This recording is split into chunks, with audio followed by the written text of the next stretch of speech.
ਸਾਹਿਬ ਉਦਦ ਬੰਦੋਂ ਕਰ ਅਨੁਰਾਗ।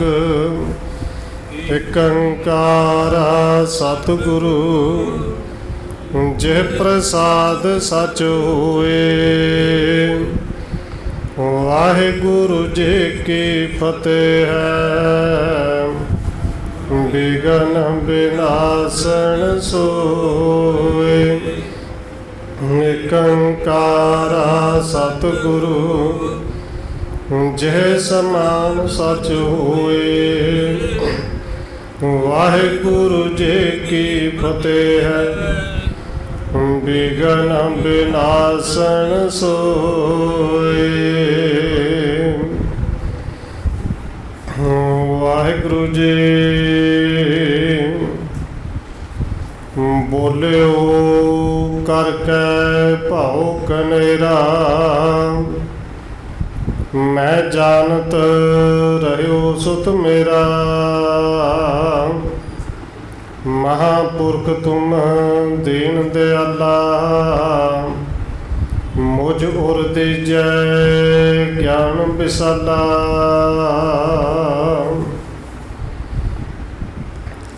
ਪਰਮ ਸਨਮਾਨਯੋਗ ਸਤਿਗੁਰੂ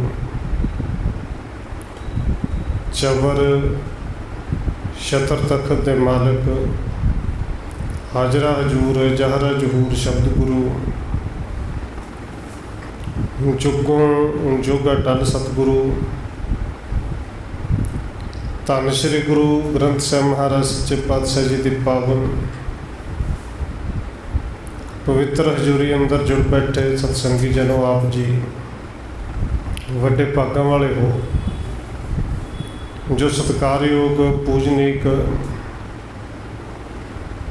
ਧੰਨ ਮਾਤਾ ਰਾਜ ਕੌਰ ਜੀ ਦੇ ਪਾਵਨ ਅਸਥਾਨ ਗੁਰਦੁਆਰਾ ਮੰਜੀ ਸਾਹਿਬ ਵਿਖੇ ਸ਼ਾਮਾਂ ਦੇ ਦੀਵਾਨਾਂ ਦੀਆਂ ਹਾਜ਼ਰੀਆਂ ਭਰ ਰਹੇ ਹੋ। ਆਓ ਰੋਜ਼ਾਨਾ ਦੀ ਤਰ੍ਹਾਂ ਧੰਨ ਗੁਰੂ ਨਾਨਕ ਦੇਵ ਸੱਚੇ ਪਾਤਸ਼ਾਹ ਜੀ ਦੀ ਚੱਲ ਰਹੀ ਲੜੀਵਾਰ ਇਤਿਹਾਸ ਕਥਾ ਦੇ ਨਾਲ ਅਗਲੇਰੀ ਸਾਂਝ ਪਾਉਣ ਤੋਂ ਪਹਿਲਾਂ ਅਸੀਸ ਬਖਸ਼ਿਸ਼ ਕਰੋ ਜੀ। ਰਸਨਾ ਨੂੰ ਕਰੋ ਪਵਿੱਤਰ, ਜਿਤਨੇ ਵੀ ਜੁੜ ਬੈਠੇ ਹੋ ਲਵਾਓ ਹਾਜ਼ਰੀ। ਸਾਰੇ ਆਖੋ ਜੀ ਵਾਹਿਗੁਰੂ ਜੀ ਕਾ ਖਾਲਸਾ ਵਾਹਿਗੁਰੂ ਜੀ ਕੀ ਫਤਿਹ। ਬੋਲਿਓ ਕਰ ਕੈ ਭਾਉ ਕਨੇਰਾ। ਮੈਂ ਜਾਣਤ ਰਹਿਓ ਸੁਤ ਮੇਰਾ। ਕਵੀ ਰਾਜ ਕਵੀ ਸੰਤੋਖ ਸਿੰਘ ਜੀ ਅੱਗੇ ਲਿਖ ਰਹੇ ਨੇ ਕਿ ਧੰਨ ਗੁਰੂ ਨਾਨਕ ਦੇਵ ਸੱਚੇ ਪਾਤਸ਼ਾਹ ਜੀ ਪਿਤਾ ਕਾਲੂ ਜੀ ਨੂੰ ਕੁਝ ਜਿਹੜਾ ਉਪਦੇਸ਼ ਦਿੰਦੇ ਨੇ, ਤੇ ਪਿਤਾ ਕਾਲੂ ਜੀ ਦੇ ਚਿਹਰੇ ਦੇ ਉੱਤੇ ਗੁਰੂ ਸਾਹਿਬ ਨੇ ਜਦੋਂ ਆਪਣੀ ਨਿਗਾਹ ਟਿਕਾਈ ਹੈ, ਕਿਰਪਾ ਦੀ ਦ੍ਰਿਸ਼ਟੀ ਪਾਈ, ਤੇ ਪਿਤਾ ਕਾਲੂ ਜੀ ਨੂੰ ਅੰਦਰੋਂ ਗਿਆਨ ਹੋਇਆ, ਸਮਝ ਆ ਗਈ ਕਿ ਇਹ ਕੋਈ ਮਹਾਂਪੁਰਸ਼ ਨੇ। ਇਹ ਆਪ ਪਰਮੇਸ਼ਰ ਨੇ ਹਜੇ ਇਸ ਗੱਲ ਦੀ ਸਮਝ ਤੇ ਨਹੀਂ ਲੱਗੀ, ਪਰ ਇਹਨੇ ਕੋ ਸਮਝ ਲੱਗ ਗਈ ਕਿ ਇਹ ਕੋਈ ਮਹਾਂਪੁਰਸ਼ ਨੇ। ਔਰ ਜਦੋਂ ਇਹ ਸਮਝ ਲੱਗੀ, ਪਿਤਾ ਕਾਲੂ ਜੀ ਕਹਿੰਦੇ ਨੇ ਬੜਾ ਭਾਵ ਕਰਕੇ ਪ੍ਰੇਮ ਦੇ ਨਾਲ ਧੰਨ ਗੁਰੂ ਨਾਨਕ ਸਾਹਿਬ ਜੀ ਨੂੰ ਕਹਿੰਦੇ ਨੇ ਕਿ ਮੈਂ ਤਾਂ ਤੁਹਾਨੂੰ ਕੇਵਲ ਪੁੱਤਰ ਹੀ ਸਮਝਦਾ ਰਿਹਾ, ਕੇਵਲ ਪੁੱਤਰ ਹੀ ਜਾਣਦਾ ਰਿਹਾ। ਮਹਾਂਪੁਰਖ ਤੁਮ ਦੀਨ ਦਿਆਲਾ। ਮੁਝ ਉਰ ਦੀਜੈ ਗਿਆਨ ਵਿਸਾਲਾ। ਪਰ ਤੁਸੀਂ ਤੇ ਆਪ ਮਹਾਂਪੁਰਖ ਹੋ, ਦੀਨਾਂ ਉੱਤੇ ਦਇਆ ਕਰਨ ਵਾਲੇ ਹੋ, ਤੇ ਮੇਰੇ ਤੇ ਹੁਣ ਕਿਰਪਾ ਕਰੋ, ਵਿਸ਼ਾਲ ਗਿਆਨ ਮੈਨੂੰ ਵੀ ਹੋਰ ਬਖਸ਼ੋ। ਇਹਨੇ ਕੋ ਸੋਝੀ ਆ ਗਈ ਕਿ ਮਹਾਂਪੁਰਸ਼ ਨੇ ਹੁਣ ਕਿਰਪਾ ਕਰਕੇ ਮੈਨੂੰ ਗਿਆਨ ਦੀ ਦਾਤ ਦਿੱਤੀ। ਵਰਨ ਕਠੋਰ ਕਹਿਣ ਹੈ ਸੋ। ਲੱਖ ਕਠੋਰ ਪਨ ਤਾਂ ਮੈਂ ਸੋ। ਜਿਹੜੇ ਲੋਕ ਕਠੋਰ ਬਚਨ ਬੋਲਦੇ ਨੇ, ਕੌੜੇ ਬੋਲ ਬੋਲਦੇ ਨੇ, ਔਰ ਪਿਤਾ ਕਾਲੂ ਜੀ ਅੱਜ ਤੱਕ ਬੋਲਦੇ ਵੀ ਰਹੇ। ਔਰ ਪਿਤਾ ਕਾਲੂ ਜੀ ਨੂੰ ਕੇਵਲ ਕਠੋਰ ਬਚਨ ਬੋਲਣ ਵਾਲੇ ਕਠੋਰ ਹੀ ਨਾ ਸਮਝੀਏ, ਕਿਉਂਕਿ ਉਹ ਧੰਨ ਨੇ ਜਿਨ੍ਹਾਂ ਦੇ ਘਰ ਧੰਨ ਗੁਰੂ ਨਾਨਕ ਸਾਹਿਬ ਜੀ ਆਪ परमेश्वर आप आए ने। कहते तह ते ईश्वर हाथ न आवे, जो सिकता ते तेल न पावे। किसी नूं कठोर ते कौड़ा बोलण वाले परमेश्वर की प्राप्ति कदे नहीं। सतगुरु जिथे समझाते हैं कि पिता जी जिवें रेत दे विचों तेल कदे नहीं ना निकल सकता, क्योंकि तेल तो सरों के विचों निकलेगा। कोई दाने पाए जाएंगे उन्होंने विचों निकलेगा। जे कोई समझे कि रेत पा के विचों तेल कट लिए तो फिर तेल नहीं निकलता। इस तरह अपने अंदर एक निम्रता, एक मिठास जिहड़ी है वो लैके आनी चाहिए है। सतगुरु धन गुरु नानक देव सच्चे पातशाह जी ने इस तरह पिता कालू जी को कुछ उपदेश दिता है। तो पिता कालू जी के घर अपने घर तलवंडी में रहिंदे गुरु साहब जी ने कुछ महीने बतीत किए हैं। कितक काल इस रीत पितावा, समा श्राद करन को आवा। कहते कुछ समय इस तरह गुरु साहब ने बतीत किया तो श्राद्धां दे दिन आ गए। और देखो इत्थे बहुत सारे तर्क करते हैं और तर्क बनता भी है, पर जब पिछे पिछोकड़ च झाक मारीए धन गुरु नानक साहब जी के पिता बेदी कुल की सारा नगर सारी करते सन, श्राद्ध करते सन, किए जाते सन। हुण पिता कालू जी ने भी अपने पितरां के निमित्त श्राद्धां की तैयारी की। फिर बेनती करते कि पिता ने की है, पर धन गुरु नानक साहब जी ने कि बचन की कहने ने समझाना की है। असल विच गल सानू वो समझण वाली है। सर्ब सोज कालू अनवाई, रीत श्राद्ध करने बनवाई। कहते पिता कालू जी ने सारी साजो समग्री मंगा ली श्राद्ध वास्ते, जो कुछ चाहिए कि श्राद्ध करना है। भोजन करो दिजन के हिता, पीर भूर पार रहे न केता। नगर के कई लोगों को श्राद्ध वाले दिन सदा दिता है, तो खास करके जिन्ने दिजन ने ब्राह्मण ने उन्होंने सारे स्नेह भेजा है कि पितरां के निमित्त श्राद्ध करना सारे आओ जी। पिता कालू जी के घर में बहुत भीड़ लगी है। पंडित एक बुलवाए तह काला, बैठे करन श्राद्ध विसाला। कहते उन्होंने पंडितों विचों कि जो मुखी पंडित है वो सामने आके बैठा है। कुछ उन्हें अपने को साजो समग्री रखी कि मैं श्राद्ध करांगा। तब चल सहज सुभाए के आए, जे बेदी कुल भान सुहाए। कहते धन गुरु नानक देव सच्चे पासे उदों सहज सुभाए बाहरों घूमते फिरते घर में आए ने। धन गुरु नानक देव सच्चे पासे जो आके वेखते हैं घर में बड़ी भीड़ है, बहुत सारे ज़्यादा ब्राह्मण ने, बहुत सारे लोग इकट्ठे हुए हैं। पित के निकट बैठ सुख धामा, बचन पणे ते शिन अबिरामा। कहते धन गुरु नानक देव सच्चे पातशाह जी जिथे पिता कालू जी बैठे सन, अपने पिता जी के कोल आके बैठ गए ने ते बड़े मिठे प्यार के नाल इस तरह बचन कहे। पुछते हैं परचे कौन काज महताता, पीर अजर कहिए बिरतांता। क्योंकि धन गुरु नानक देव सच्चे पातशाह जी भावें सब कुछ जानते हैं, समझाना पिता जी नूं है।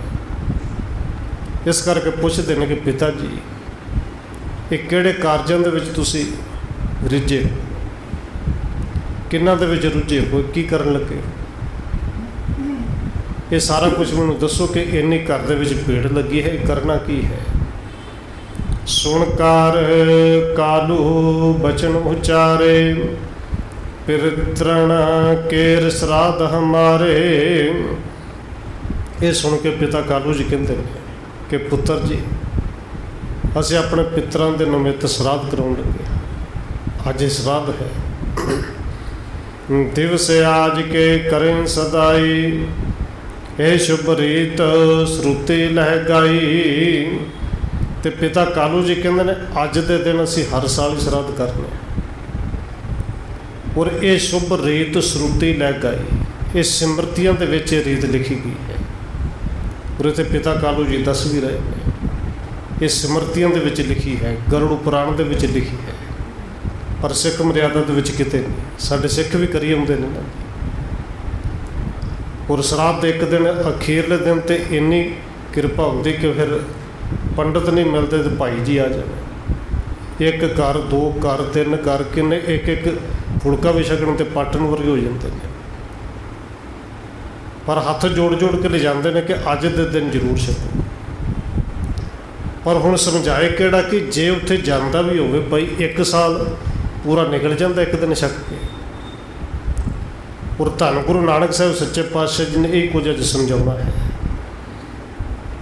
हे ਪਿਤ ਸਤ ਬਚਨ ਤੁਮ ਮਾਨੋ, ਪੁੰਨ ਵਾਣ ਅਤਿਸ਼ੈ ਨਿਜ ਜਾਨੋ। ਧੰਨ ਗੁਰੂ ਨਾਨਕ ਦੇਵ ਸੱਚੇ ਪਾਤਸ਼ਾਹ ਜੀ ਕਹਿੰਦੇ ਨੇ ਕਿ ਪਿਤਾ ਜੀ ਚਲੋ ਤੁਸੀਂ ਠੀਕ ਕਹਿੰਦੇ, ਕੰਮ ਤੇ ਪੁੰਨ ਦਾਨ ਦੀ ਹੈ, ਪਰ ਇਹ ਜਿਹੜੇ ਬਚਨ ਜਿਹੜੇ ਬੋਲ ਮੈਂ ਕਹਿਣ ਲੱਗਿਆ ਨਾ, ਇਹਨੂੰ ਵੀ ਸੱਤ ਕਰਕੇ ਮੰਨਿਓ। ਔਰ ਬਿਲਕੁਲ ਸੱਤ ਨੇ। ਪਿਤਰ ਗਏ ਤੁਮਰੇ ਅਸ ਠੌਰੀ, ਭੂਖ ਔਰ ਪਿਆਸ ਜਹਾਂ ਨਹਿ ਥੋਰੀ। ਸਤਿਗੁਰੂ ਜੀ ਕਹਿੰਦੇ ਨੇ ਕਿ ਪਿਤਾ ਜੀ ਤੁਹਾਡੇ ਪਿੱਤਰ ਤੇ ਉਸ ਥਾਂ 'ਤੇ ਗਏ ਚਲੇ ਨੇ ਕਿ ਜਿੱਥੇ ਨਾ ਭੁੱਖ ਲੱਗਦੀ ਹੈ ਨਾ ਪਿਆਸ ਲੱਗਦੀ ਹੈ।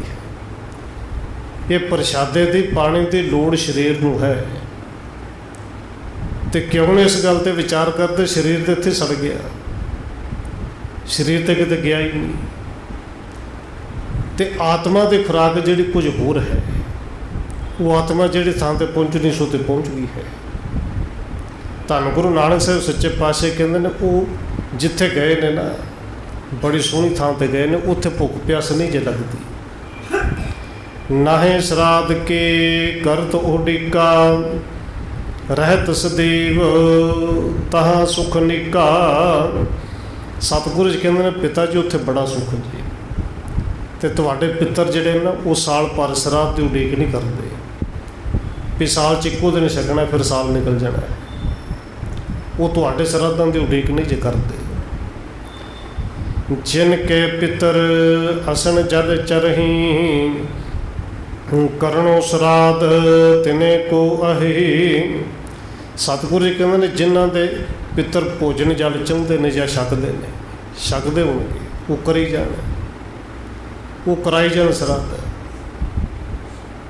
ਪਰ ਸਤਿਗੁਰੂ ਜੀ ਕਹਿੰਦੇ ਨੇ ਪਿਤਾ ਜੀ ਤੁਹਾਡੇ ਪਿੱਤਰ ਤੇ ਉਸ ਥਾਂ 'ਤੇ ਪਹੁੰਚੇ ਨੇ ਜਿੱਥੇ ਲੋੜ ਹੀ ਨਹੀਂ ਜਲ ਪਾਣੀ ਦੀ, ਉਹਨਾਂ ਨੂੰ ਭੁੱਖ ਲੱਗਦੀ ਨਹੀਂ, ਉੱਥੇ ਆਨੰਦ ਹੀ ਆਨੰਦ ਹੈ। ਜਿਨ ਕੇ ਮਨ ਅਭਿਲਾਖਾ ਨਾਹੀ, ਕਰੈ ਸ਼ਰਾਧ ਸੰਤਤ ਕਿਉ ਤਾਹੀ। ਸਤਿਗੁਰੂ ਜੀ ਕਹਿੰਦੇ ਨੇ ਵੀ ਜਿਨ੍ਹਾਂ ਦੇ ਮਨ ਵਿੱਚ ਅਭਿਲਾਸ਼ਾ ਹੀ ਨਹੀਂ, ਜਿਹੜੇ ਪਿੱਤਰ ਨਹੀਂ ਚਾਹੁੰਦੇ ਬਾਅਦ ਵਿੱਚ ਮਰਨ ਤੋਂ ਬਾਅਦ, ਤੇ ਫਿਰ ਉਹਨਾਂ ਦੇ ਸੰਤਾਨ ਤੇ ਉਹਨਾਂ ਦੇ ਪਿੱਛੋਂ ਲੋਕ ਸ਼ਰਾਧ ਕਿਉਂ ਕਰਦੇ ਨੇ ਭਾਈ? ਕਿਉਂਕਿ ਜੋ ਕੁਛ ਉਹਨਾਂ ਨੂੰ ਲੋੜ ਸੀ ਉਹ ਤਾਂ ਜਿਉਂਦਿਆਂ ਦੀ ਸੀ। ਔਰ ਜਿਉਂਦਿਆਂ ਜੀ ਕਿਸੇ ਨੇ ਪਿੱਤਰ ਮੰਨੀ ਨਹੀਂ। ਔਰ ਬਾਬਾ ਕਬੀਰ ਜੀ ਨੇ ਪਾਵਨ ਬਚਨ ਬਾਣੀ ਦੇ ਵਿੱਚ ਕਹੀ ਵੀ ਨੇ, ਜੀਵਤ ਪਿੱਤਰ ਨ ਮਾਨੈ ਕੋ, ਮੋਏ ਸ਼ਰਾਧ ਕਰਾਹੀ। ਮਰਨ ਤੋਂ ਬਾਅਦ ਕਹਿੰਦੇ ਸ਼ਰਾਧ ਕਰਵਾਉਣਾ ਹੀ। ਜਿਉਂਦਿਆਂ ਭਾਵੇਂ ਕਦੇ ਪਾਣੀ ਦਾ ਗਲਾਸ ਨਾ ਪੁੱਛਿਆ ਹੋਵੇ ਕਿ ਬਾਬੂ ਪਾਣੀ ਵੀ ਚਾਹੀਦਾ ਹੈ।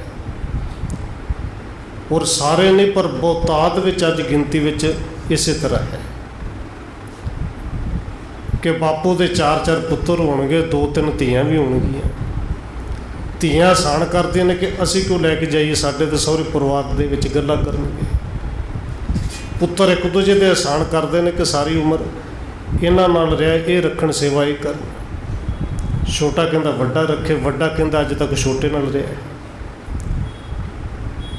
ਵੀ ਜਨਮ ਤਾਂ ਸਾਰਿਆਂ ਨੂੰ ਦਿੱਤਾ, ਫਰਜ਼ ਤੇ ਸਾਰਿਆਂ ਦਾ ਸੀ, ਪਰ ਜਦੋਂ ਫਰਜ਼ ਆਪਣੀ ਵਾਰੀ ਆਈ ਨਿਭਾਉਣ ਦੀ, ਉਦੋਂ ਦੂਜੇ 'ਤੇ ਸੁੱਟ ਦਿੱਤਾ ਕਿ ਤੁਸੀਂ ਨਿਭਾਓ। ਅਤੇ ਜਦੋਂ ਕਿਸੇ ਨੇ ਨਿਭਾਇਆ ਫਿਰ ਬਿਰਧ ਆਸ਼ਰਮ 'ਚ ਛੱਡ ਆਏ। ਔਰ ਬੜੀਆਂ ਖਬਰਾਂ ਮਿਲਦੀਆਂ ਨੇ ਘਰੋਂ ਵੀ ਕੱਢ ਦਿੱਤਾ। ਜਿੱਥੇ ਸਤਿਗੁਰੂ ਧੰਨ ਗੁਰੂ ਗ੍ਰੰਥ ਸਾਹਿਬ ਜੀ ਨੇ ਕਿਰਪਾ ਕੀਤੀ, ਭਾਈ ਸਿੱਖੋ ਮਾਂ ਪਿਓ ਨੂੰ ਜਿਉਂਦਿਆਂ ਪਿੱਤਰ ਮੰਨ ਲਓ, ਜਿਉਂਦਿਆਂ ਕਿਤੇ ਉਹਨਾਂ ਦੀ ਸੇਵਾ ਕਰ ਲਓ। और धन गुरु रामदास सच्चे पातशाह ने तक कृपा की, बचन भी कहे ने कि जेड़े अपने माँ प्यो के नाल इस तरह का लड़ाई झगड़ा करते हैं ना, और धन गुरु रामदास जी ने ये बाबा पृथ्वी के निमित्त भावें शब्द उचारे कि पुत्रा जे प्यो के अगों तू लड़ना है, बोलना तो बड़ा वड्डा पाप है। ये सतगुरु के पावन बचन ने कहते जिनके जने बडेरे तुम हो, तुम तिन संग झगरत पाप, जिन्हां दे जन्म दिते हुए तुसी संसार का कारण जरिया तो माँ बाप ही ने ना, तो जे उन्हां दे नाल ही लड़ाई करो तो बड़ा वड्डा पाप जी। और भाई साहब भाई गुरदास जी सानू समझाते हैं कि उन्हां नाल लड़ाई झगड़ा करके जा करो कढ़ के जा एक पासे घर दे विच बिठा के तुसी इवें श्राद्ध कराई जो, दान करी जो, जिन्ने मर्जी करी जो, अपने आप ही दानी बनना है ना। पर भाई साहब भाई गुरदास जी कहते हैं फिर सज्जना तू दानी नहीं, सब तो वड्डा बेईमान है और मूर्ख अज्ञानी है। भाई गुरदास जी तो पावन बचन ने माँ प्यो परहर करे दान, बेईमान अज्ञान परानी, ते खीर दे भाई साहब जी कहते हैं गुरु परमेश्वर सार न जानी। सब तो वड्डा बेईमान ते अज्ञानी है ना। हुण धन गुरु नानक देव सच्चे पातशाह कहते हैं पिता जी उन्होंने नहीं लोड़ और ना ही उन्होंने तक पहुँचना है, क्योंकि ये तो खा पी के ढिड के हथ इन्होंने मारने, रजना तो इन्होंने है। और बाबा कबीर जी कहते हैं जे मिलता भी होंगे उत्थों तक पहुँचते होंगे तो भी कोई गल नहीं सी करा लेंदे। ये तो कां कुत्ते खाते हैं और एक दिन तो आखिरी श्राद्ध तो ऐसा होंगे कि कां कुत्ते तो वाधू हो जाता, गलियां च ही रुलता है। और केवल मंदिरों के विच थोड़ी, गुरु घरों में भी ढेर लगे होंगे हैं, किन्ना कुछ छक लेंगे जी। और बाबा कबीर जी ने पावन बचन कहे ने कि पितर पी बपरे क्यों क्यों पावें, कौआ कुकर खाही, भी तुहाडा श्राद्ध ते कां कुत्ते खा जाते हैं। उन्होंने बेचारों को मिलता भी कितने है जिन्हों के ना करिए होंगे।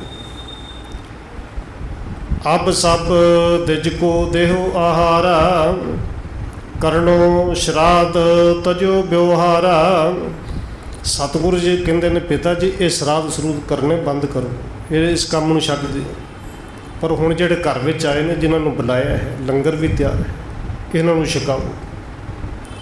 जिहड़े आए ने इन्हों छकाओ, पर अगों तो श्राद्ध ते पितरां दे नां दा कुछ ना करिओ। कालू कहे बिना चख देखे, मुझे प्रतीत न आए बसिखे। हुण पिता कालू जी नूं ये तो पता लग गया कि मेरा पुत्र महापुरुष है। सवाल करते हैं कि बिना चख, इत्थे चख दा अर्थ है अखां, अखां दे नाल वेखे तो बिना मैनूं किवें प्रतीत आवे कि साडे पितरां नूं लोड़ ही नहीं, बड़े सुखी ने, मैनूं किवें पता लगे कि उत्थों तक पहुँचते ही नहीं। इस प्रकार के शुद्ध जो सुनावो, जहाँ पितर सो ठौर दिखावो। क्योंकि पिता कालू मेहता जी नूं हुणे ना भरोसा हो गया कि मेरा पुत्र समर्थ है, वो जो चाहे कर सकता है। इसे करके सवाल करते हैं कि तुहानूं तो उत्थों दी सुध है, तुसीं तो सारा कुछ जानते हो, तो जे वो थां मैनूं भी विखा दिओ जिथे पितर ने, जिथे बड़े सुखी ने, तो मैनूं भी भरोसा बच जाए। देख लियो मैं आए परोसो, कहो जो तुम तब बहुर करो सो। कहते पुत्र जी एक बारी अखां नाल वेख लो, मेरा भरोसा बच जाएगा, तो जो कुछ तुसीं कहा बिल्कुल अगों तो इवें करांगा, कदे श्राद्ध नहीं करावांगा। और आप नहीं दूजिਆਂ ਨੂੰ भी रोकांगा कि किते नहीं पहुँचता, किते नहीं श्राद्ध किया होया पितरा तक कोई नहीं पहुँचा सकता। पर कृपा करके मैनूं कोई दृश्य विखाओ तो सही। सुनकार बोले कृपा निधाना, जे तुम देखियो चाहो सुथाना।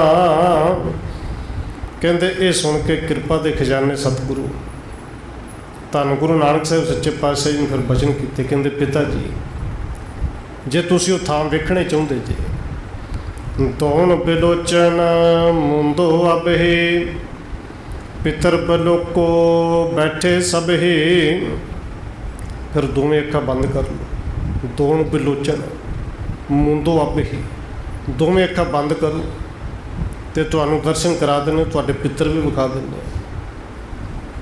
कर निश्चा मान्यो मन बचना, लोचन मूंद पिखी सुठ रचना। क्योंकि पिता कालू के अंदर हुण केवल पिता होने वाली भावना नहीं, हुणे भरोसा कि महापुरुष ने जो कहते हैं वो कर सकते हैं। वचन सत करके मन्ने अखा बंद कर लिया। जह बकुंठ भगत पट बासा, कंचन मनिया रुचर अवासा।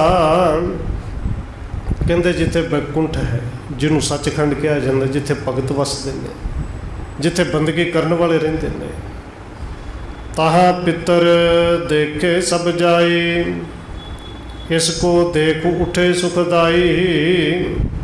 कहते पिता कालू जी उत्थे पहुँच गए जिथे सारे पितर इकट्ठे हुए ने। तो जो वड्डे वडेरिया ने पितरां ने, और पितर दर्थ आप जी जानते हो जिहड़े मर चुके हैं, जिहड़े वड्डे वडेरे ने जिहड़े मर चुके हैं, वो सारे उठ के खलो गए। कर कालू को बहु सन्माना, मृदल मधुर मुख बचन बखाना। हुणे धन गुरु नानक देव सच्चे पातशाह जी ने एक लीला विखाई कि सारे पितर उठ के खलो गए। कालू मेहता जी का बड़ा सन्मान किया, बड़े मिठे मिठे बोल गए कि पुत्र जी आओ। धन धन तुम्हारी करतूता, जेते उपजो सदन सपूता। पितर कहते ने कि कालू जी तुहाडी करतूत, करतूत तो भाव के कर्म कम बड़े तंतां दे योग ने, बड़ा तंतां वाला तुसीं कर्म किया है कि जिहड़ा तुहाडे घर सपुत्र पैदा होया ना, इनू केवल पुत्र ना जानियो। सब पितरन को कीण उधारा, पहुँचाए प्रभु के दरबारा।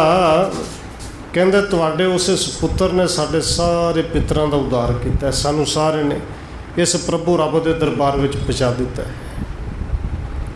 कालू कहे केतक पाकाला, तुमने पायो आनंद विसाला। क्योंकि हुण पिता कालू जी नाल जिहड़े बचन होए सन, पंडित जी सामने बैठे ने, पिता कालू जी का चौंकड़ा लग्या है, पर जिहड़ी सुरत है वो किते होर पहुँची है। सुरत गल्लां बातां करती है कि पुछ ही लवां वड्डियां नूं, वडेरियां नूं कि पिता जी, दादा जी, पड़दादा जी, होर पता ही नहीं कौन कौन ने, कि तुसीं कदों तो इस थां ते पहुँचे, कदों तो इस आनंद नूं प्राप्त किया है। बसे आन सिरे हर के लोगा, जह मद मान मोह नह सोगा। कदों तो तुस इस परमात्मा के हरि के लोक में जाके वसे कि जिथे सदा ही आनंद है, कदे जिथे सोग नहीं, कदे हरख नहीं, कदे दुख नहीं, कदे सुख नहीं। सुन कालू जब सदन तुम्हारे, अवतरियो सिरे एक अंकारे। ये सुन के कहते ने पितरां ने अगों क्या कि कालू सुन, असीं इत्थे कदों के पहुँचे हाँ कि जिदण तो तेरे घर दे विच एक अंकार ने अवतार लिया है, जिदण तो तेरे घर विच परमेश्वर आया है। तब के आन बसे एह थाना, अचुत पदवी आनंद महाना।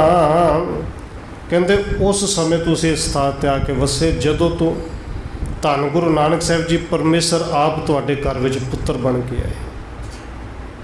सुत को सुत ना जान बड़ भागी, हरसो लखो हो अनुरागी। कहते पितर कहते ने कालू नूं कि पुत्र, अपने पुत्र नूं केवल पुत्र ना समझी, वो आप परमेश्वर है, वो आप नारायण कला धार जग में परवरे हो, आप रब आया है। तो उनके होने करके साडा उद्धार हो गया है।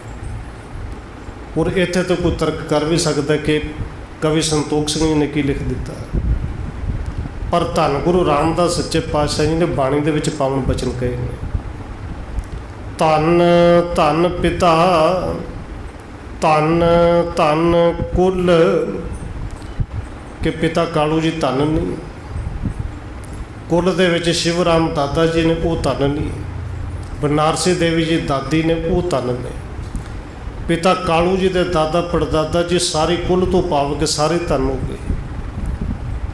जेड़े घर विच आप रब गुरु बन के आ जो सारी धन ने, धन धन पिता धन धन कुल, धन धन सो जननी जिन गुरु जनिया माए। तो फिर सतगुरु जी कहते ने धन धन सतगुरु जिन नाम आराध्या आप धरिया, जिन्हें डिठा तिना लै छड़ाए। केवल कुल ही नहीं, जिन्हों ने दर्शन किए उन्होंने इन्होंने बंधनों तो छड़ा लिया। और धन गुरु अर्जन देव सच्चे पातशाह जी ने गुरु नानक साहब जी बारे बचन कहे कि गुरु नानक जिन सुनिया पेखिया, से फिर गरबास न परिया रे। तो जेड़े कुल दे विच धन गुरु नानक देव जी आए होण, तो उस कुल का उदाहरण हो गए, उन्होंने कुलों नूं तार दिता है। कहते जिदण तो परमेश्वर जी आप तेरे घर विच आए ने, असीं उदों तो इस बकुंठ विच आए हैं। सुन बच सुख पिक कै सुखदाई, रहो सुकालू और बिसमाई। कहते पितरा तो ये सुखा वाले बचन सुन के बाबा कालू जी जेड़े ने बड़े खुश ने, बड़े प्रसन्न ने, ते इन्ने को खुश ने तजने की अभिलाख न करई, रहूं इहाँ मैं हृदय विचरई। हृदय च विचार करते हैं कि यह बकुंठ छड्ड के हुण मैं वापस जावां ही ना, मैं पितरां दे नाल ही ना रह जावां। आनंद दिखाए बड़ो जगन्नाथा, पित को गहियो हाथ मैं हाथा। कहते धन गुरु नानक देव सच्चे पातशाह जी ने अज पिता कालू जी नूं वो आनंद विखाया है कि जेड़ा आनंद छड्ड के हुण आउण नूं चित ही नहीं करता। धन गुरु नानक देव सच्चे पातशाह जी तो जान के कहते सतगुरु जी ने पित को गहियो हाथ मैं हाथा। पिता कालू मेहता जी का हाथ फड़िया तो माड़ा जिहा चूणिया कि वो जिहड़ी रूह जिहड़ी आत्मा अगे जाके विचारा कर रही शरीर दे विच वापस आए। तेशन मैं लोचन खुलवाए, श्री मुख सो वस बचन हलाए। कहते धन गुरु नानक साहब जी ने पिता कालू जी के नेत्र खुलवाए। तो फिर पिता कालू जी ने सतगुरु जी ने इस तरह बचन किए, पुछते हैं कि पिता जी गए सो देखे पितर किदू तुम नाही, कहो वृतांत सबे हम पाही। कि पितर वेखा, पितरां नूं वेख्या कि नहीं वेख्या, सारा हाल सुनाओ। कालू को सब संशय भागा, जान प्रभु को मन अनुरागा। कहते बाबा कालू जी के अंदर दे सारे शंके दूर हो गए। तो धन गुरु नानक देव सच्चे पातशाह जी हुण महापुरुष ने आप प्रभु जान के, परमेश्वर जान के अंदर बड़ा प्रेम भरिया है कि चित करदे चरणों दे विच नमस्कार कर। कहन लग्यो मैं सब ही देखे, बसे तहाँ जहे आनंद बसिखे। पिता कालू जी कहते हैं प्रभु जी मैं सारा कुछ वेखा है, जिथे पितर वसदे ने बिल्कुल उत्थे आनंद है। सचमुच उत्थे भोजन किसी का की पहुँचना, उत्थे कोई पहुँच ही नहीं सकता। सचमुच उत्थे ना भुख ना प्यास ना उन्होंने लोड़ है। अब कर कृपा मुझे तेह थाना, पहुँचावो तो मया निथाना। तो पिता कालू जी कहते हैं कि प्रभु जी हुण मेरे ते कृपा करो, वापस तो लै आओ, कृपा करके मैनू उस थान पर पहुँचा दे। हुण तो मैं भी उत्थे जाना चाहुंदा है। मल मूतर के तज कर देहा, पहुँचो तहाँ चाहे मम एहा। हुण क्योंकि पिता कालू जी ने समझ लग गई कि मैं शरीर नहीं, ये समझ लग गई कि मैं तो आत्मा ते परमात्मा के रूप है। ਆਪਣੇ ਆਪ ਨੂੰ ਸਰੀਰ ਹੀ ਸਮਝਿਆ ਸੀ।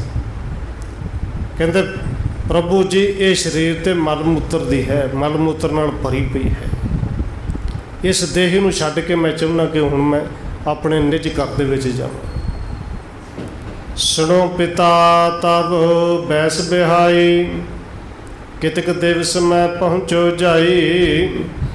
ਤੇ ਧੰਨ ਗੁਰੂ ਨਾਨਕ ਦੇਵ ਜੀ ਕਹਿੰਦੇ ਨੇ, ਪਿਤਾ ਜੀ ਉਮਰ ਤੁਹਾਡੀ ਬੀਤ ਗਈ ਹੈ, ਪਰ ਕੁਝ ਦਿਨ ਦੀ ਹੋਰ ਹੈ, ਕਿਉਂਕਿ ਕਿਸੇ ਦੇ ਹੱਥ ਵਿੱਚ ਨਹੀਂ, ਇਹ ਪਰਿਪੂਰਨ ਪਰਮਾਤਮਾ ਨੇ ਇਹ ਕਿਰਪਾ ਕੀਤੀ। ਜਿੱਦਣ ਸੰਸਾਰ ਵਿੱਚ ਆਏ ਸੋ ਕੋਈ ਵੀ ਜੀਵ ਆਇਆ ਸੀ, ਮਰਨ ਲਖਾਏ ਮੰਡਲ ਮੈਂ ਆਏ, ਜਿੱਦਣ ਸਰੀਰ ਨੇ ਮਰਨਾ ਹੈ। ਪਿਤਾ ਕਾਲੂ ਜੀ ਤੇ ਜਾਣ ਗਏ ਨੇ ਕਿ ਮੈਂ ਤੇ ਮਰਨਾ ਹੀ ਨਹੀਂ, ਛੱਡਣਾ ਤੇ ਸਰੀਰ ਨੂੰ ਹੈ, ਕਿ ਸਰੀਰ ਵੀ ਛੱਡਾ ਦਿਓ। ਧੰਨ ਗੁਰੂ ਨਾਨਕ ਦੇਵ ਸੱਚੇ ਪਾਤਸ਼ਾਹ ਕਹਿੰਦੇ ਨੇ ਕੁਝ ਦਿਨ ਹੋਰ ਨੇ, ਉਹਨਾਂ ਸਵਾਸਾਂ ਨੂੰ ਪੂਰਾ ਕਰੋ, ਸੰਸਾਰ ਦੇ ਵਿੱਚ ਵਿਚਰੋ, ਉੱਥੇ ਜਾਓਗੇ ਜਿੱਥੇ ਦੂਸਰੇ ਗਏ ਨੇ, ਔਰ ਸਭ ਨੇ ਜਾਣਾ ਹੈ।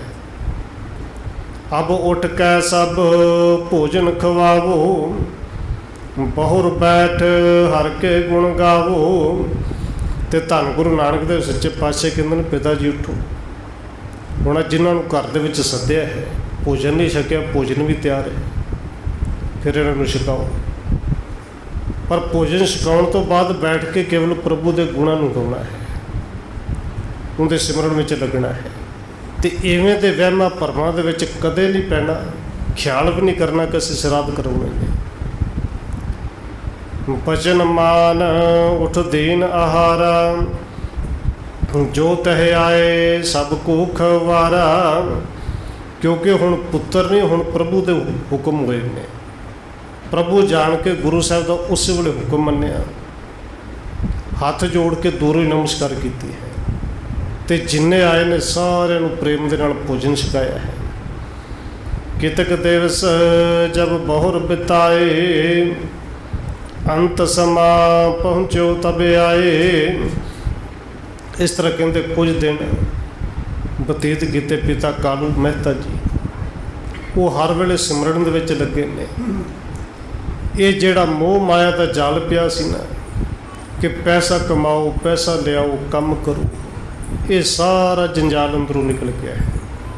ਅੰਤ ਸਮਾਂ ਆ ਗਿਆ। ਜਿਉਂ ਗੱਜ ਫੂਲ ਮਾਲ ਕੋ ਡਾਰੇ, ਤਿਉ ਤਨ ਤਜ ਬੈਕੁੰਠ ਪਧਾਰੇ। ਕਹਿੰਦੇ ਪਿਤਾ ਕਾਲੂ ਜੀ ਇਸ ਸਰੀਰ ਨੂੰ ਛੱਡ ਗਏ। ਤੇ ਛੱਡਿਆ ਕਿਵੇਂ ਜੀ? ਕਿਉਂਕਿ ਜਿਹੜੇ ਧਾਰਮਿਕ ਮਨੋਵਿਗਿਆਨੀ ਨੇ ਨਾ, ਉਹਨਾਂ ਦਾ ਮੰਨਣਾ ਹੈ ਕਿ ਜਦੋਂ ਇੱਕ ਬਿੱਛੂ ਕਿਸੇ ਨੂੰ ਡੰਗ ਮਾਰੇ, ਤੇ ਜੇ ਕਿਸੇ ਨੂੰ ਮਾਰਿਆ ਹੋਵੇ ਤਾਂ ਪਤਾ ਲੱਗਦਾ ਕਿੰਨੀ ਕੁ ਤਕਲੀਫ ਹੈ। ਪਰ ਜਦੋਂ ਮੌਤ ਹੋਣੀ ਹੈ, 1000 ਬਿੱਛੂ ਡੰਗ ਮਾਰੇ, ਇੰਨੀ ਜ਼ਿਆਦਾ ਦਰਦ ਹੈ। ਕਿਉਂਕਿ ਮਨੁੱਖ ਦੀ ਪੀੜ ਸਹਾਰਨ ਦੀ ਵੀ ਇੱਕ ਆਪਣੀ ਸਮਰੱਥਾ ਹੈ।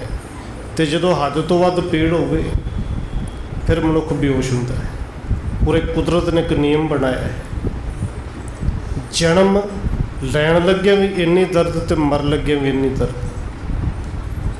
ਪੂਰੇ ਕੁਦਰਤ ਨੇ ਐਡਾ ਵੱਡਾ, ਦੇਖੋ ਡਾਕਟਰ ਨੇ ਆਪਰੇਸ਼ਨ ਕਰਨਾ ਹੋਵੇ ਤੇ ਜਿਹੜੇ ਥਾਂ ਤੋਂ ਕਰਨਾ ਹੋਵੇ ਉਸ ਥਾਂ ਨੂੰ ਬਿਲਕੁਲ ਸੁੰਨ ਕਰ ਦਿੰਦਾ, ਜਿਵੇਂ ਹੈ ਹੀ ਨਹੀਂ। ਹਾਰਟ ਦਾ ਕਰਨਾ ਹੋਵੇ, ਪੂਰਾ ਸਰੀਰ ਬਿਲਕੁਲ ਬੇਹੋਸ਼ ਹੈ, ਕੁਝ ਨਹੀਂ। ਤੇ ਕੁਦਰਤ ਨੇ ਕਿੱਡਾ ਵੱਡਾ ਆਪਰੇਸ਼ਨ ਕਰਨਾ ਕਿ ਇੱਕ ਸਰੀਰ ਦੇ ਵਿੱਚੋਂ ਜਿੰਦ ਨੂੰ ਕੱਢਣਾ ਹੈ।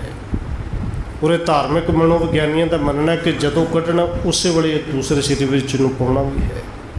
ਉਹ ਸਰੀਰ ਕਿਹੜਾ ਮਿਲਣਾ, ਕਿੱਥੇ ਮਿਲਣਾ, ਤੇ ਰੱਬ ਜਾਣਦਾ ਹੈ। ਇਹ ਕੁਦਰਤ ਦਾ ਨਿਯਮ ਹੈ ਕਿ ਇੰਨੀ ਪੀੜ ਹੁੰਦੀ ਉਦੋਂ ਬੇਹੋਸ਼ ਹੁੰਦਾ ਹੈ। ਪਰ ਪਿਤਾ ਕਾਲੂ ਜੀ ਨੇ ਸਰੀਰ ਨੂੰ ਛੱਡਣਾ ਹੈ, ਇਹ ਸਮਝ ਆ ਗਈ ਹੈ, ਗਿਆਨ ਹੋ ਗਿਆ ਕਿ ਮੈਂ ਤਾਂ ਸਰੀਰ ਹੈ ਹੀ ਨਹੀਂ। ਕਹਿੰਦੇ ਇਸ ਤਰ੍ਹਾਂ ਛੱਡ ਗਏ ਨੇ। ਜਿਉਂ ਗੱਜ ਫੂਲ ਮਾਲ ਕੋ ਡਾਰੇ, ਜਿਵੇਂ ਇੱਕ ਹਾਥੀ ਆਪਣੀ ਸੁੰਡ ਦੇ ਨਾਲ ਕੋਈ ਫੁੱਲ ਦੀ ਮਾਲਾ ਕਿਸੇ ਮੂਰਤੀ ਨੂੰ ਪਾਉਂਦਾ ਹੈ। ਹੁਣ ਮਾਲਾ ਪਾਉਣ ਲੱਗੇ ਕਿਹੜਾ ਕੋਈ ਦਰਦ ਹੈ, ਕੋਈ ਬਹੁਤਾ ਵਜਨ ਥੋੜ੍ਹੀ ਲੱਗਦਾ ਹੈ, ਕੋਈ ਤਕਲੀਫ ਨਹੀਂ। ਬਸ ਇਸੇ ਤਰ੍ਹਾਂ ਜਿਵੇਂ ਹਾਥੀ ਫੁੱਲ ਦੀ ਮਾਲਾ ਕਿਤੇ ਚੁੱਕ ਕੇ ਪਾ ਦੇਵੇ, ਇਸੇ ਤਰ੍ਹਾਂ ਸਰੀਰ ਨੂੰ ਐਨ ਆਰਾਮ ਦੇ ਨਾਲ ਛੱਡ ਗਏ ਨੇ। ਪਿਤਾ ਕਾਲੂ ਜੀ ਜਿਹੜੇ ਉਹ ਬੈਕੁੰਠ ਚਲੇ ਗਏ ਨੇ। श्री नानक उत्तम विद संगा, पित को दाह कियो सरबंगा।